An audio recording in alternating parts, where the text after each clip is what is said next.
Alright guys, Rokkr Arcitys here and I hope you're doing well and enjoying your day so far. Rostermania is well and truly back on the menu last night with some substantial changes potentially going down in the CDL. Rokkr, Ravens, potentially OpTic involved too, with some other teams thrown into the mix as well. What is going on in the OpTic camp if it is true? The Prid might be out of the team again and Huke could be back in. Some other names were linked to the roster as well. Kenny may be back in the league as well. That's caused lots of controversy last night. What of these rumours is actually going to come true over the next 48 hours or so? What should these organisations do? Very much enjoyed your thoughts in the comments. Hit the like button if you enjoy. Subscribe if you're new as always. I greatly appreciate it. This week got the job done here on Sunday night, of course, at the after party in Dallas. And Skies, we had a quick chat and he was like, yo, I need a better picture than that Gentamate one. So I did manage to get this one on the thumbnail yesterday. And I think the disguise will stay on OpTic, so presumably this thumbnail has some life in the tank yet. Whether the rest of the team stays the same, however, that is a big question of last night because, well, Zuma was on stream and everyone was on stream yesterday, even Paddy P towards the end of the night, discussing all of the roster drama of the day. Now, it was inevitable after Major 2. It was probably predictable before the season began, given the way the schedule was organised, everything like that, that this would be probably the big Rostermania period. After Major 2, roughly halfway through the season, 4 events to come in the next 4 months. Now, if you're not in the right position to, win or achieve what you want to achieve, now is the time to make the change. And that seems to be what multiple of these teams are currently looking to do. Whether they should or not, that is certainly a question, because Zuma says that 2 teams 100% are making changes, potentially 4 or 5 are going to change too. Now, we thought before the tournament that Falcons were definitely going to change, and they are going to change. Whether they do try and execute the whole give up on the Saudi project strategy, that is another question, to be fair, especially because, well, Dahum is going to have to step away due to family reasons, so they are going to have to make a change anyway. Whether they decide, okay, now is the time, because, as I mentioned previously, if you're Falcons, maybe ideally you get a guy like Huke, maybe you get a guy like Fellow, but those guys are getting linked elsewhere, so maybe Falcons don't necessarily have, an easy way in, let's say, if they want to change the direction of their team.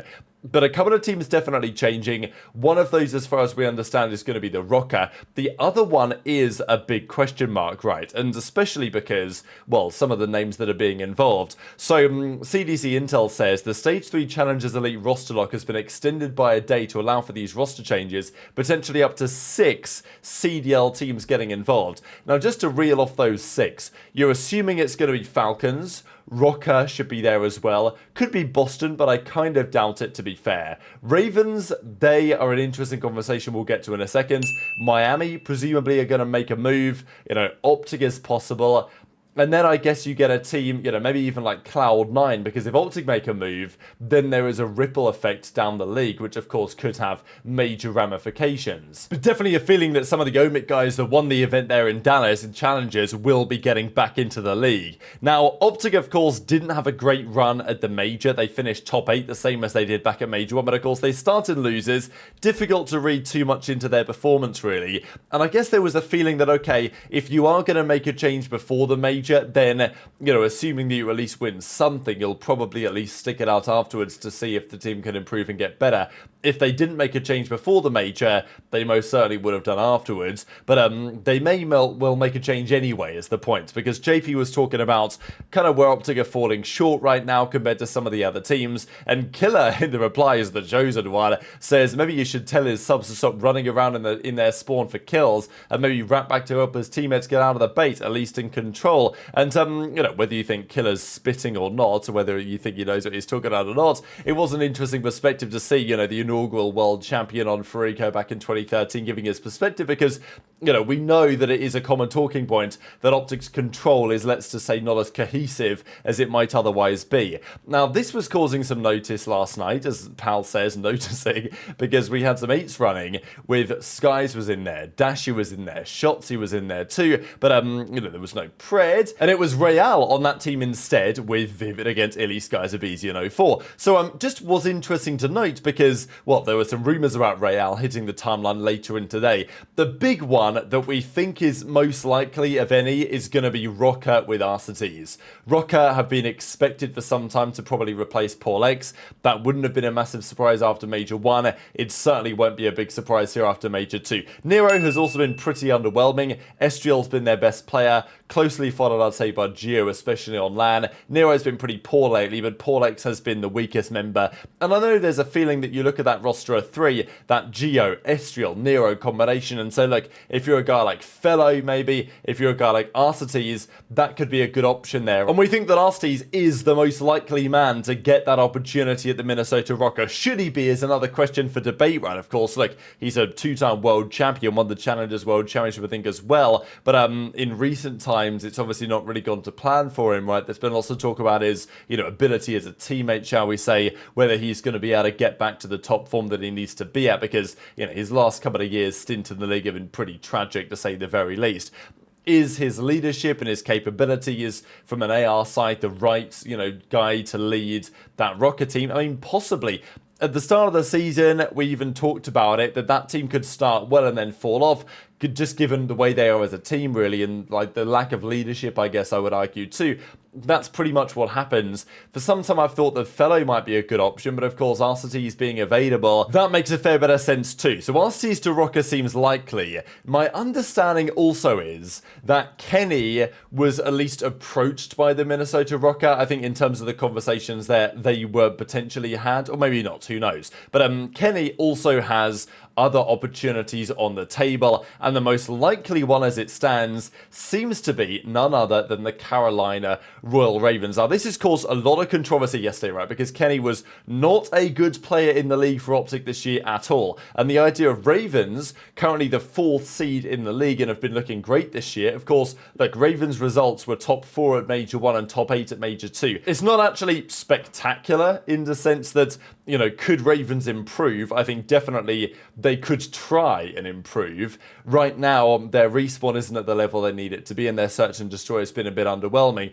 The interesting thing about Ravens is that, unfortunately for Vivid, it just feels like every single year, for whatever reason, whether it's in his control or not, whether it's because, he's not a great teammate, I don't understand why, but like every year Vivid is in a position where you think, yeah, Vivid's a very solid player for these guys, and he ends up getting dropped. There's got to be some sort of reason for that. Maybe he just gets super unlucky. And this year it may simply come down to the fact that Vivid isn't really a flex, right? I mean, you look at that team at the start of the year, and it's not like Vivid was exactly the guy that I wanted to get in an ideal world. TJ and Gwinn have been excellent, and okay, Vivid's been running the flex or slasher as the main AR, but it's not been super clear-cut that that's going to be a long-term solution for the team. So that's when the questions around Kenny have now started to arrive, and reports, are coming out even, there were rumours about this over the last even couple of days, that maybe Kenny to Ravens is an option that could be on the table here.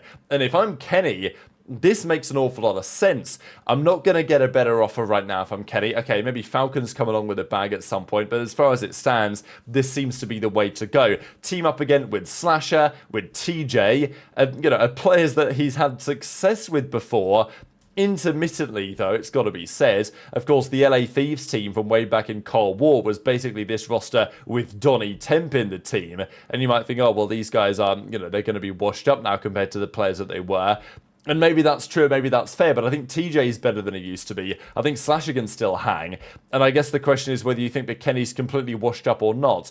The question that I always had after this clip from Shotzzy, this is the clip the other day when Shotzzy said that Kenny wants to play, he just doesn't want to play with OpTic, because seemingly a big mess over there in that camp and continuing potentially even in to the present day, that, Kenny does want to come back. Ravens could be a great opportunity for him. I don't think he would or should turn it down. The question, I guess, would become, is it a wise move? I mean, Ravens looking to pick up a guy who's been dropping some generational stinkers over the last couple of months.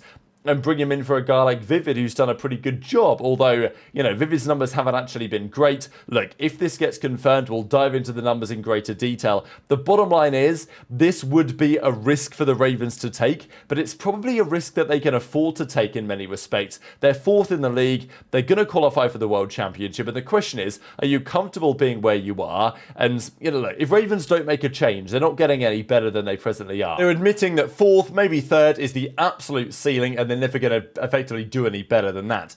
In this case, you know, you bring in Kenny, there is some upside potential, right? If Kenny gets back to form, Kenny knows how to win. The dynamic with Slasher is pretty legendary from that duo's perspective.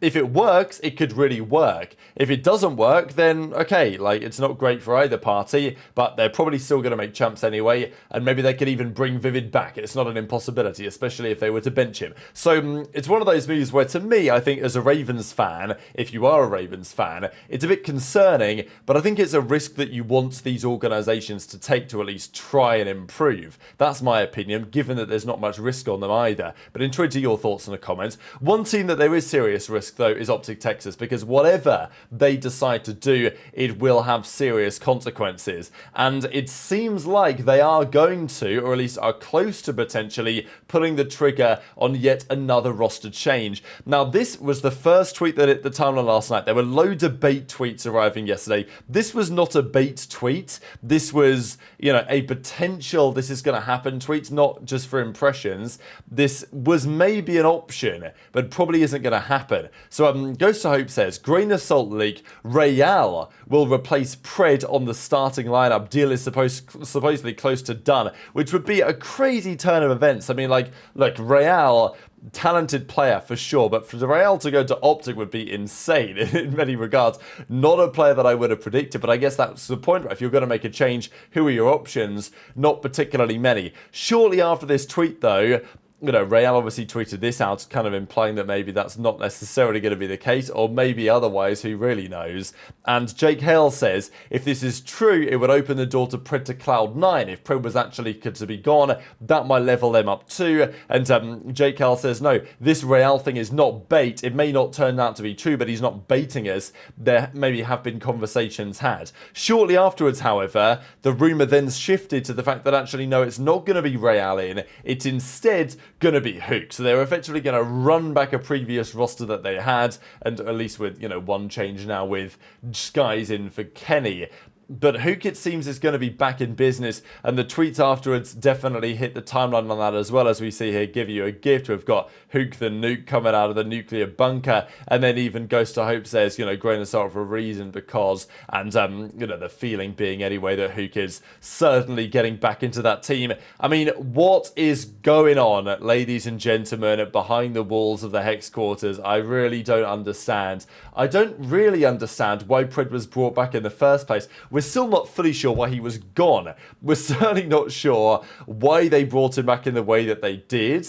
You know, the decision-making process there to go from Shotzzy saying that he was never coming back to then all of a sudden that, you know, very much changing tune a couple of weeks later when he did return to the team, to now get rid of him again, if they are going to, and bring Huke back in and now run a Dashy, Huke, Shotzzy, Skies lineup, which does not seem like a massive recipe for success, but there are benefits and upsides, of course, to bringing a guy like that back into the team. But, you know, Pred was to go, that would make things so fascinating, right? Because a team like Cloud9, you know, might therefore need to consider getting Pred into their lineup. Like, Attach's tweet, it is going to be bait. But very much intrigued to your thoughts in the comments below, because as time progresses on this, we are going to have some questions as to what and wow and, you know, and how and when and all these other questions, because, you know, wow is the correct outcome if this turns out to be true. I'm not going to say I'm massively surprised. I actually think this is kind of what I expected to happen in some regards. I don't think Pred's been playing the game the best possible way lately, and given what Neptune has been doing,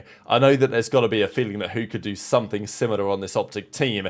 If, you know, as he did during Stage 1, I mean, who basically has the highest KD in the league from the stint that he had during the Stage 1 qualifiers, right? So, you know, he's clearly real good at this game, but there's obviously reasons why you'd want Pred onto your team, and the reason why they dropped Huke for Pred after Major 1. So, you know, it's one of those years that feels like, I'm sure from OpTic fans' perspective, like a bit of a write-off already. But the problem is for them, I guess, that by the end of the year, some of the big-name players they might want to get have been locked down to bigger-term deals. So very much interested in your thoughts on all of this stuff in the comments below. Hit the like button if you enjoyed, subscribe if you're new, take care, and I'll see you next time.